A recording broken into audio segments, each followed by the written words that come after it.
तुमच्याकडे सुद्धा 22 आमदार त्या पक्षाचे त्या गटाचे येऊन भेटलेले आहेत.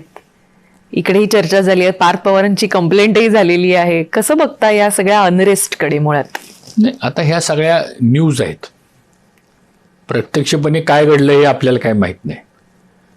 पण प्रफुल्ल पटेल आणि हे सगळे जाऊन तर आता नुकतंच शरद पवार यांना भेटून देखील आले. ते भेटून आले आणि त्यांनी खुलासा केला की आम्ही तब्येतीची विचारपूस करण्याकरता गेलतो म्हणून. ते काय आपल्याला तर काय माहिती आता कोण कोणाला खाजगीत भेटला असल्यानंतर त्याची काय चर्चा झाली असेल ते मला असं वाटतं जे भेटले ते स्पष्ट सांगू शकतात, पण आपण त्याचा एक अंदाज करतो त्याचा.